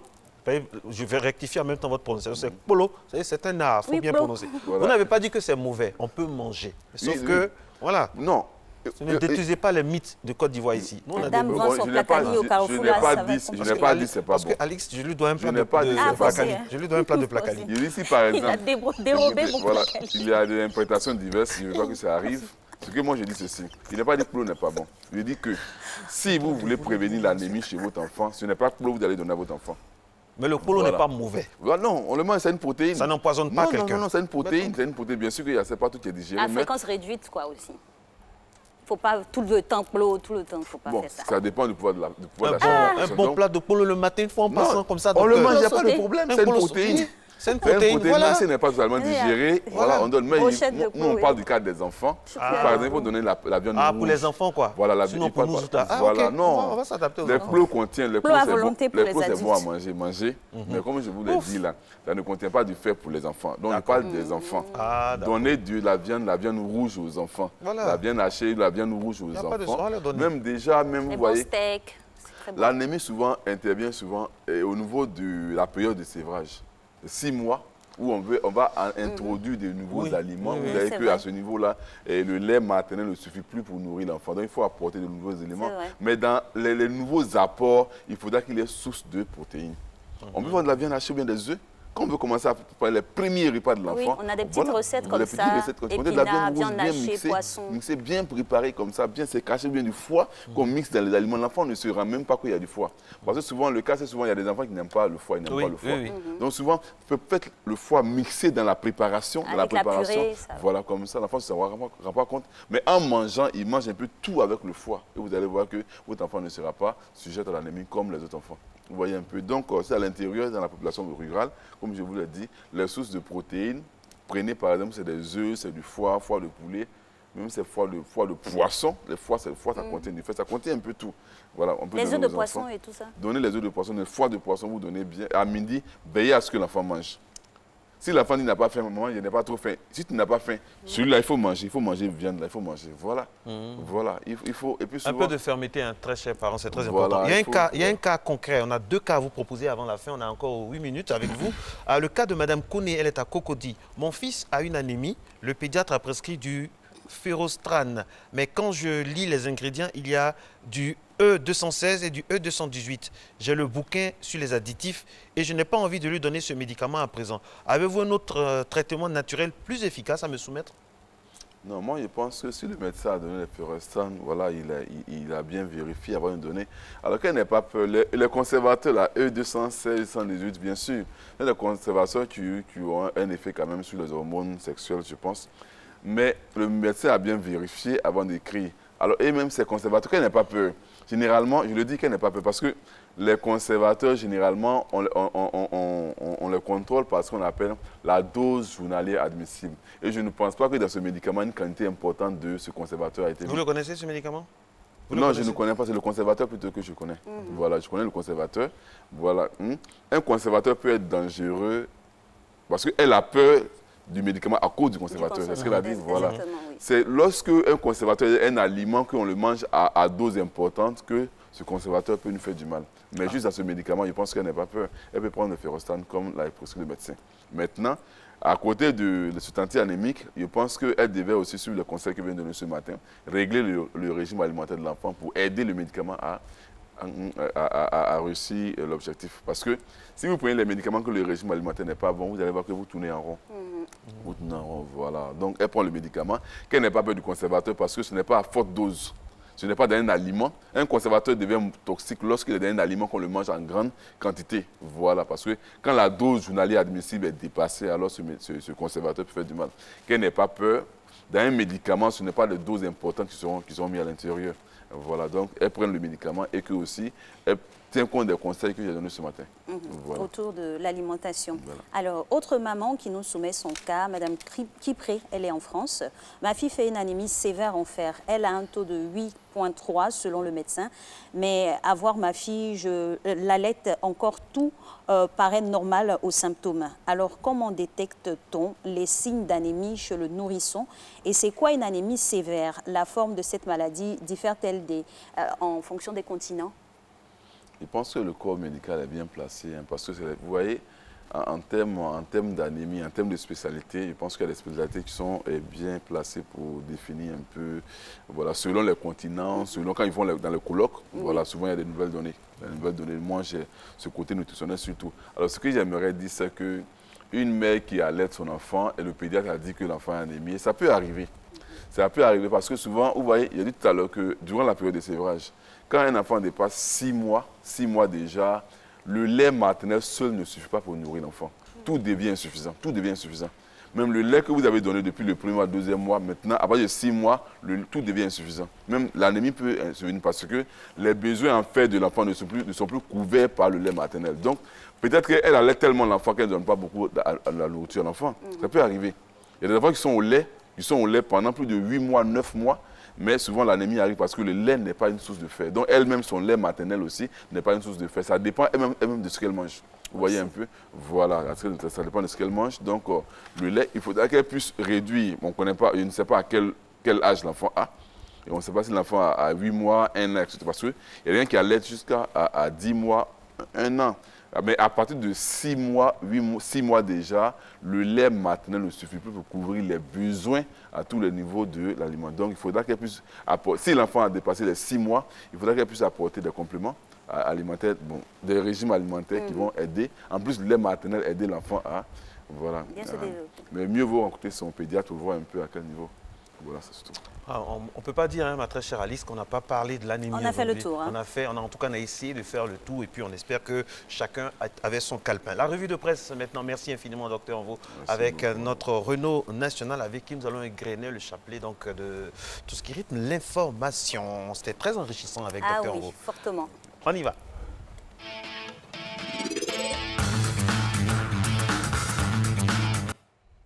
Bonjour à vous Renaud. Bonjour Alix. Alors on va démarrer cette revue de presse de ce jour avec Fraternité Matin qui annonce que la grève des taxis du côté de Yopougon est terminée. C'est Taxi et Baka. Les populations de la plus grande commune de Côte d'Ivoire peuvent pousser un ouf de soulagement. Après 2 jours de grève, les taxis communaux et les Baka reprennent leurs activités aujourd'hui. Pour rappel, les transporteurs ont lancé ce mouvement pour protester contre de nouvelles taxes imposées par la mairie de Yopougon. Plus de détails dans Fratmat de ce jour. Et puis il y a eu un conseil des ministres hier et l'une des décisions phares de cette rencontre est largement reprise par la presse aujourd'hui. Cette décision, c'est celle de la grâce présidentielle accordée par le président de la République à plus de 3000 détenus. Là-dessus, à la une de Fraternité Matin de ce jour, figure une photo du chef de l'État avec cette mention. Ouattara accorde une grâce collective à 3155 détenus. Et cette même information est reprise ici dans l'Intelligent d'Abidjan. Oui, et c'est avec cette une. Qui sont ces 3155 personnes qui vont être graciées? Le confrère propose d'en savoir un peu plus sur ces détenus qui vont respirer l'air de la liberté en ce début d'année 2020. À côté de cette information, le quotidien propose d'autres points abordés au cours du Conseil des ministres d'hier, tels que notamment l'avis du gouvernement sur les amendes du maire de Yopougon, amendes qui ont entraîné, on le rappelle encore, une grève de 2 jours des transporteurs, ou encore les raisons du déguerpissement des populations riveraines de l'aéroport Félix Houphouët-Boigny. Et puis l'opposition veut contribuer à un environnement électoral apaisé pour 2020. C'est notre voix qui le dit. Carte d'identité, conseil constitutionnel, découpage électoral. Voici les propositions de l'opposition pour 2020. Pour tout savoir sur les recettes de l'opposition pour un climat électoral serein cette année, il faut vous procurer Soir Info.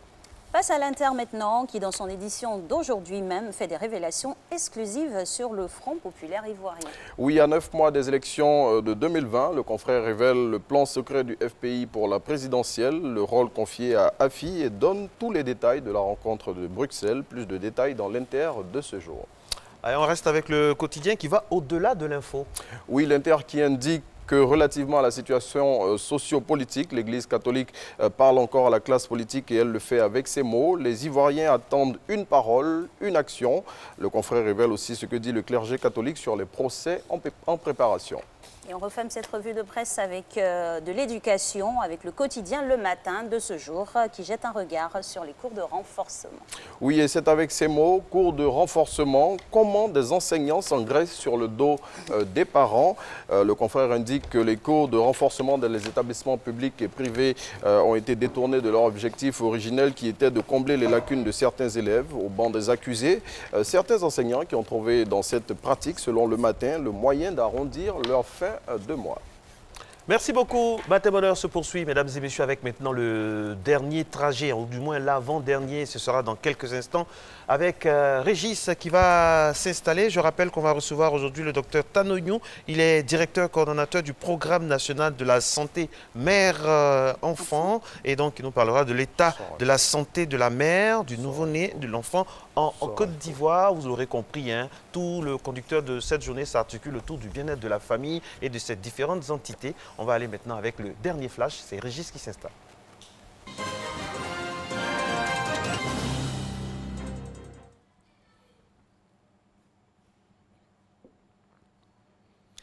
Dernier point de l'actualité dans Matin Bonheur. On démarre en Australie. La pluie est tombée sur les régions d'Australie affectées par les gigantesques incendies qui font rage depuis septembre, offrant notamment une amélioration de la qualité de l'air. Davantage de précipitations sont attendues, ce qui devrait aider les pompiers engagés dans un combat titanesque. De bonnes chutes de pluie ont eu lieu ce jeudi au sud-est de l'Australie, où sont localisés les brasiers les plus importants. Aux États-Unis, la Chambre des représentants vote l'envoi au Sénat de l'acte d'accusation du président américain Donald Trump en vue de son procès en destitution qui devrait débuter la semaine prochaine à la Chambre haute du Congrès. Donald Trump est accusé d'abus de pouvoir et d'entrave à la bonne marche du Congrès en ayant utilisé ses fonctions pour faire pression sur l'Ukraine afin que Kiev enquête sur le démocrate Joe Biden, son adversaire potentiel à la présidentielle de novembre. En France, précisément à Paris, plusieurs centaines de fonctionnaires de la police technique et scientifique manifestent en blouse blanche et gants bleus pour réclamer un statut semblable à celui des agents armés. C'est vraiment insupportable d'être considéré comme du personnel sédentaire alors que notre métier ne l'est pas du tout, déclare un manifestant.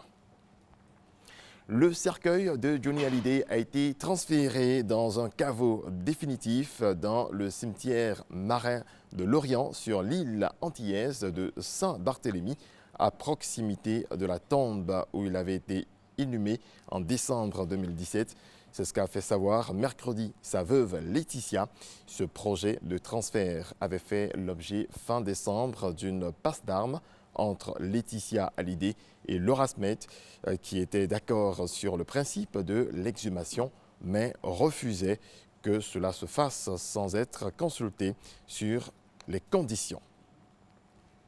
Les consommateurs cubains réagissent après que Cuba ait dû réduire drastiquement sa consommation de gaz et de pétrole liquéfié en raison d'une recrudescence des sanctions appliquées par les États-Unis qui entravent l'importation et génèrent une pénurie de ce combustible. Les législateurs de l'opposition vénézuélienne renoncent à présider une séance du Parlement dans l'hémicycle et rentrent à leur siège dans un véhicule aux vitres brisées après une attaque de paramilitaires, d'après les députés. Le constat grâce aux images de l'AFP. L'exode continue. Une caravane formée de centaines de Honduriens a forcé hier, mercredi 15 janvier, la frontière du Guatemala.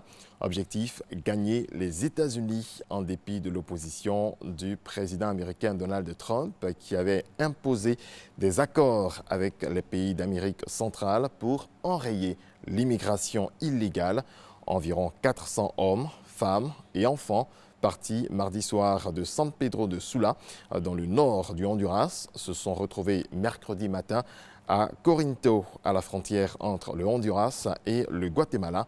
La petite foule a refusé de s'enregistrer auprès des services des migrations et a forcé le barrage de police. Voilà qui marque la fin de ce rendez-vous de l'actualité. Merci à toutes et à tous de votre attention. On se retrouve demain. Oui. Ah d'accord. Ah non, c'est pas demain. On se retrouve justement lundi. On comprend, c'est la fin qui fait ça. Bon appétit. Bon appétit, vous allez manger avant nous. Non, c'était dans un élan donc, oui, de faim et d'envie de croissant, on comprend. Ça nous arrive à tous. Merci, en tout bonne cas, journée. excellent week-end à vous. Hein. Belle Merci, fin de semaine. On merci. se voit lundi avec le même Merci plaisir. beaucoup, Ne vous inquiétez pas. Bon appétit. On sera là. Alors, on poursuit ce programme, pas demain, mais aujourd'hui, avec la santé, notre thématique santé aujourd'hui qui s'intéresse à ces dames-là, porteuses de vie, donneuses de vie, les mères et les enfants. Aujourd'hui, autant que faire se peut, on essaie de baliser les risques de mortalité dans le processus de la vie. En compagnie du docteur Tanonou, nous allons exposer sur le sujet juste après le jingle, bien évidemment.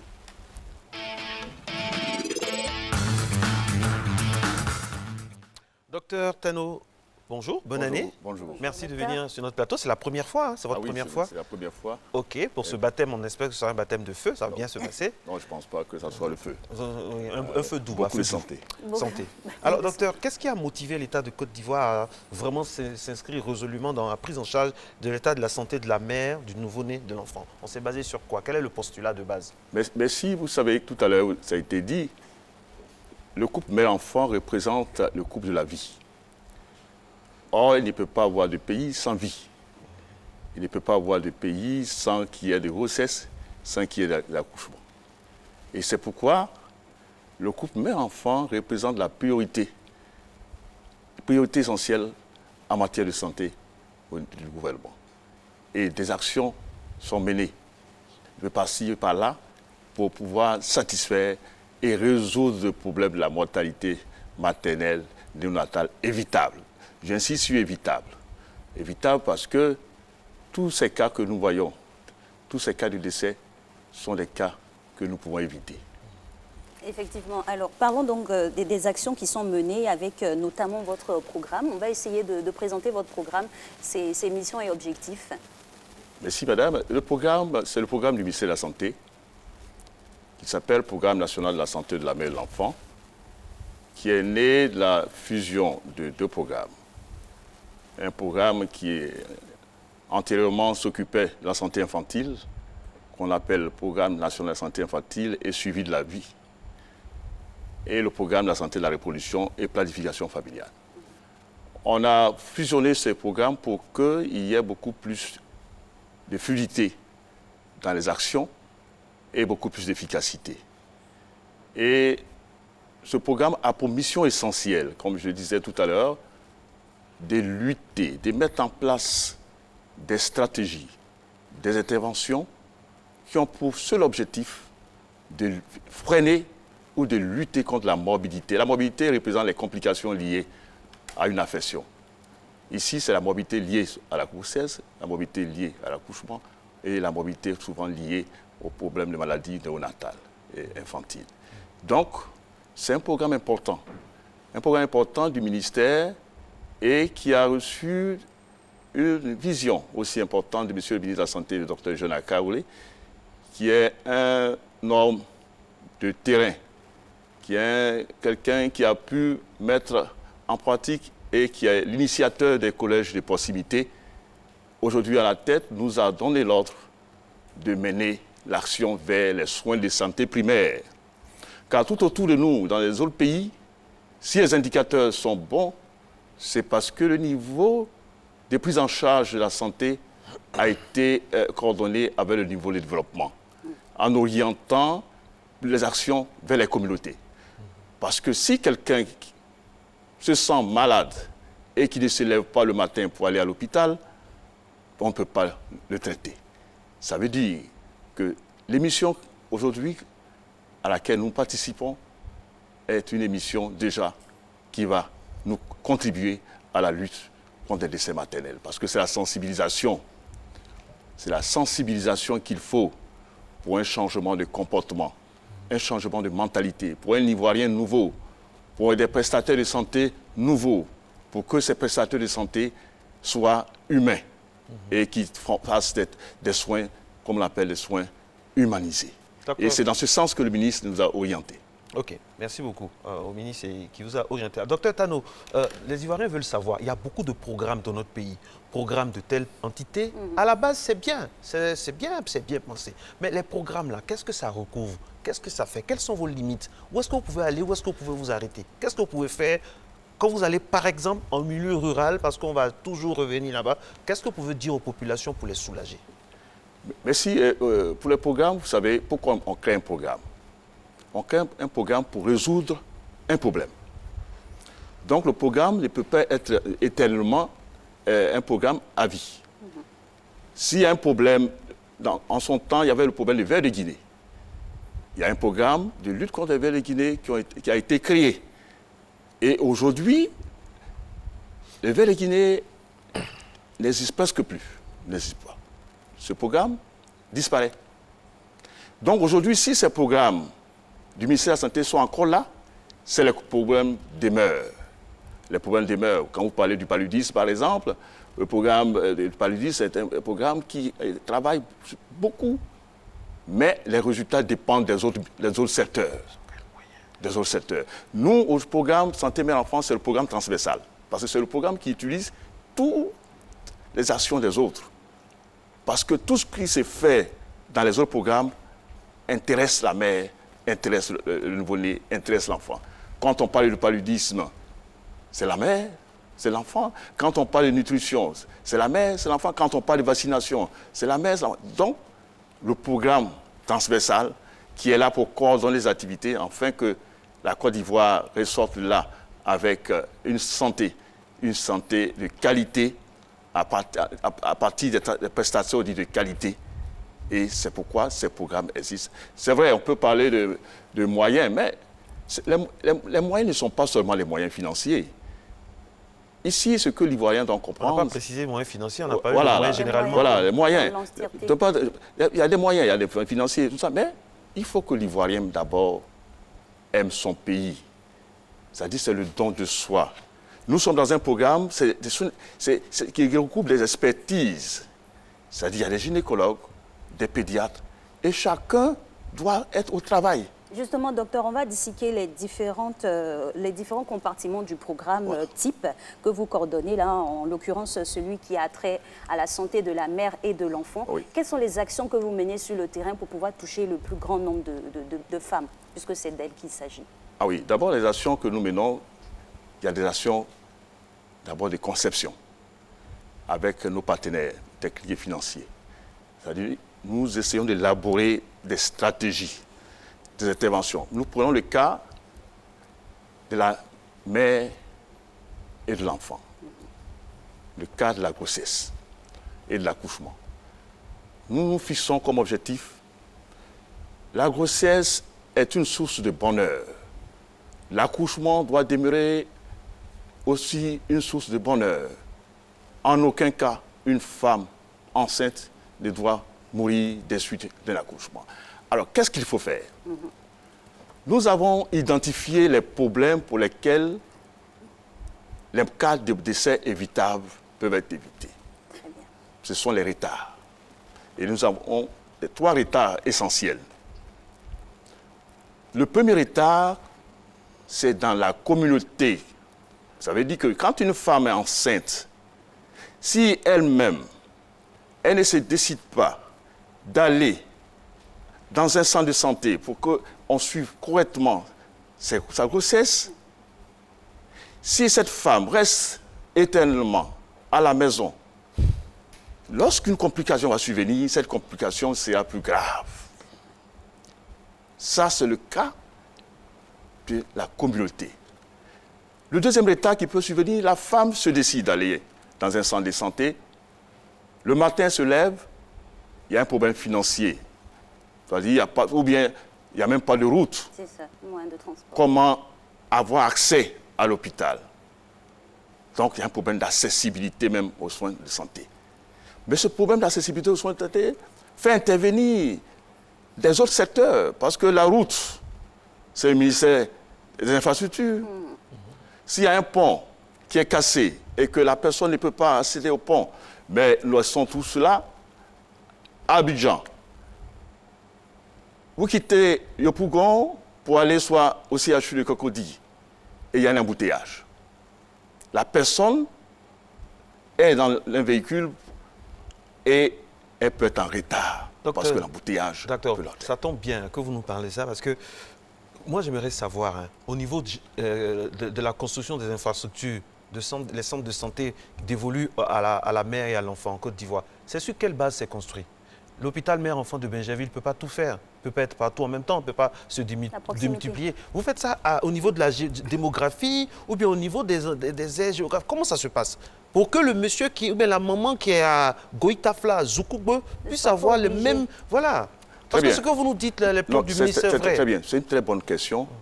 Et c'est à cela que le ministère de la Santé s'attelle aujourd'hui. C'est la correction, la réhabilitation de la pyramide sanitaire. Avant, ce n'était pas le cas? Avant, c'est vrai, le travail a été fait. Le travail qui a été fait, c'est qu'on a conçu beaucoup de structures de santé. Vous-même, dans votre village, il y a des structures de santé qui sont construites à moins de 10 km. Chez moi, à Diekabo, les femmes vont accoucher dans un tricycle qu'on a dû offrir. Ça existe en Côte d'Ivoire. Non, mais le tricycle existe un peu partout. Oui, même c'est pas commode pour une femme qui va accoucher. Non, c'est vrai, mais c'est pas commode. Mais c'est pratique par rapport à l'état de la route. Donc on va laisser ça comme ça. Oui, c'est pratique par rapport à l'état de la route. L'essentiel, c'est l'accessibilité au centre de soins. Ou bien des ambulances qu'on ne peut pas utiliser, les mamans peuvent faire parce que ça n'a pas encore été inauguré. Non, en aucun cas. C'est pourquoi même je suis justement, la stratégie que vous mettez en place, c'est laquelle? Ce sont des informations qui sont contraires. C'est les contre-vérités. Non, il y a des on faits ne peut aussi jamais, qui sont vécus on ne par peut des jamais, populations. on Il y ne a peut des faits qui jamais sont vécus et donner exposés. une ambulance et demander qu'on inaugure cette ambulance. L'ambulance, je prends un exemple. À Daoukro, les malades vont faire leurs besoins dehors, dans les herbes, alors que le WC qui est homologué n'a pas encore été inauguré. Vous trouvez que c'est normal, ça? Non, tout à l'heure, on parlait des structures de santé. D'abord, essayons de voir pourquoi. Oui, ça, c'est une structure de santé aussi à Daoukro. Les structures de santé, et c'est vrai, mais c'est pourquoi je dis qu'il faut impliquer la communauté. Parce qu'aujourd'hui, nous avons réussi à faire de telle sorte que les conseillers régionaux, les mairies, les préfets s'impliquent effectivement dans le problème. En quoi faisons concrètement? Les conseillers régionaux doivent participer d'abord à l'entretien. Ils doivent participer Donc, ça à se fait pas. Et les préfets doivent aussi regarder ce qui peut. Et c'est ce qui se fait aujourd'hui en matière de santé communautaire. Et c'est concrétisé, matérialisé comment pour la population qui veut savoir? Et la population même doit s'impliquer aussi dans sa santé. Parce que quand on construit une structure de santé, la structure de santé appartient à la population d'abord. Et si vous leur dites de ne pas toucher parce que ce n'est pas encore inauguré, qu'est-ce qu'ils vont faire? En aucun cas, on ne peut parler d'inauguration sans que... La population est là, la structure de santé appartient à la population. C'est elle-même qui doit veiller à ce que les choses se passent normalement, comme ça se passe dans certains pays. On a des comités, au niveau du programme aujourd'hui, on a mis en place des comités de veille citoyenne.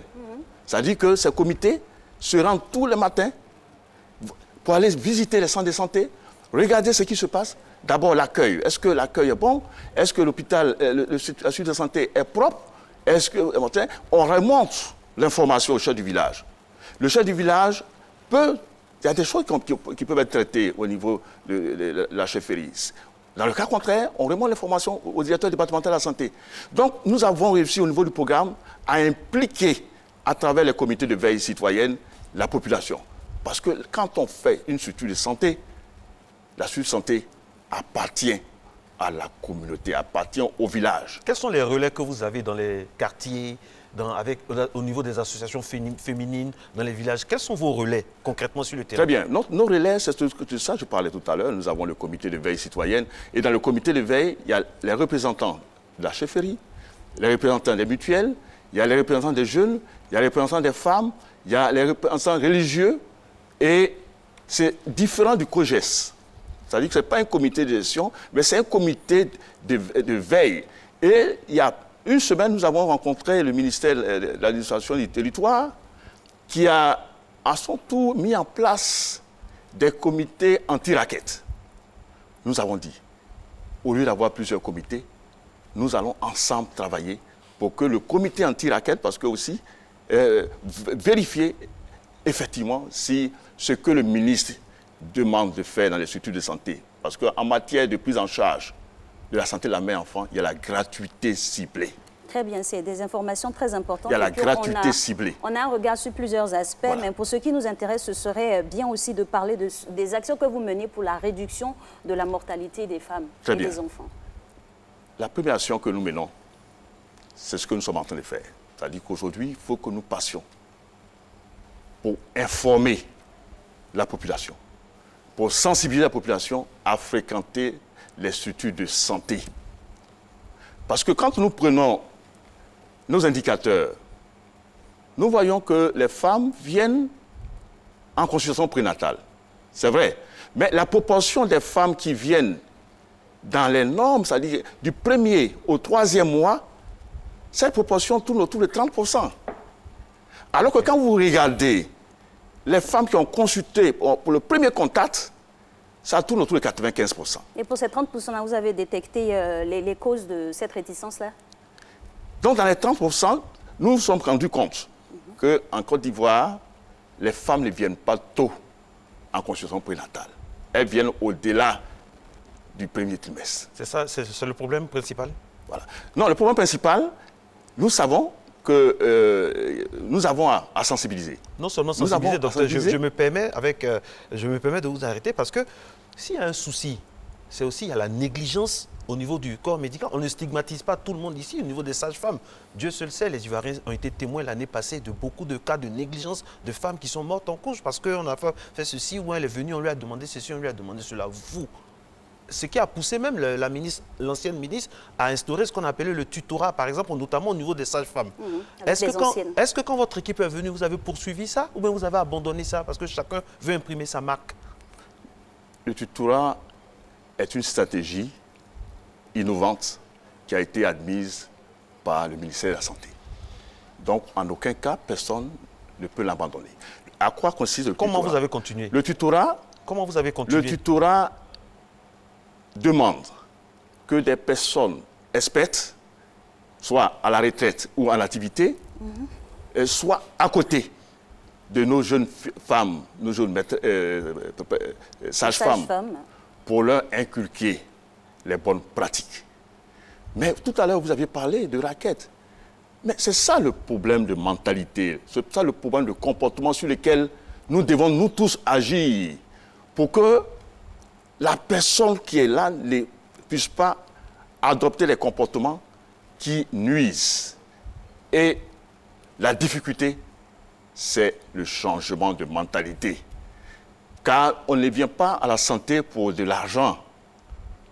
On ne vient pas à la santé pour de l'argent. C'est vrai, c'est un métier. On travaille pour être payé, mais ce n'est pas avec les malades qu'il faut s'enrichir. Les malades, déjà, sont affaiblis. Quand ils viennent, ils sont affaiblis. Il faut pouvoir leur donner non seulement la possibilité de se rassurer, mais il faut qu'ils soient bien accueillis.